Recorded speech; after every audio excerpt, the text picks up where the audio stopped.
வேறு வழி இல்லை. அன்புமணி எடுக்கும் பிரம்மாஸ்திரம். உச்சகட்ட பரபரப்பில் பாமக, ராமதாஸ் சகாப்தமோவர். பாமக மோதலுக்கு முற்றுப்புள்ளி வைக்கப்படும் என எதிர்பார்த்த நிலையில் கமா வைத்து மீண்டும் தொடங்கியிருக்கிறார் ராமதாஸ்.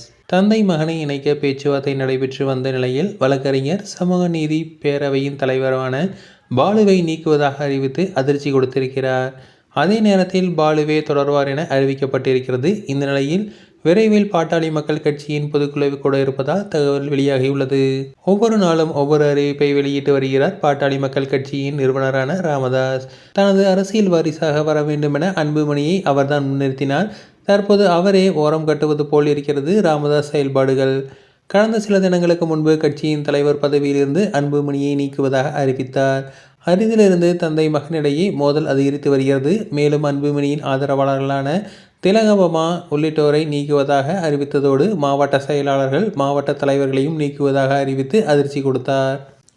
இந்த நிலையில் தமிழ்நாடு முழுவதும் வருவாய் மாவட்ட அளவில் கட்சி நிர்வாகிகள் சந்தித்து பொதுக்குழு நடத்தப்படும் என அன்புமணி அறிவித்திருக்கிறார். ஆனால் அந்த மாவட்ட செயலாளர்கள் தலைவரை ராமதாஸ் நீக்கி வருகிறார்.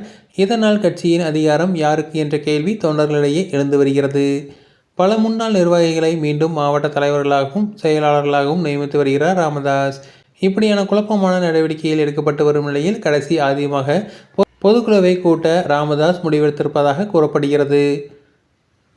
தற்போது மாவட்ட பொதுக்குழு நடக்க இருக்கும் நிலையில் இடைப்பட்ட நாட்களில் மாநில பொதுக்குழுவை கூட்டி தானே தலைவராக இருப்பேன் என்பதை உறுதிபட சொல்ல இருக்கிறார். தற்போது பொதுக்குழுவின் முடிவின்படிதான் தேர்தல் ஆணையத்தின் அங்கீகாரம் பெற்ற தலைவர் அன்புமணிதான். இந்த நிலையில் பொதுக்குழுவை கூட்டி நிறுவனருக்கான அதிகாரங்களை குறைத்து தீர்மானம் நிறைவேற்றப்படலாம் எனவும் சொல்லப்படுகிறது. அதே நேரத்தில் அன்புமணி அந்த அளவுக்கு செல்ல மாட்டார். தந்தை மீது மிகுந்த மரியாதை வைத்திருப்பவர். விரைவில் இருவரும் சந்தித்து பிரச்சனைக்கு முற்றுப்புள்ளி வைப்பார்கள் என்ற இரு தரப்பிலும் சமாதானம் பேசி வருகிற நிர்வாகிகள் கூறியுள்ளனர்.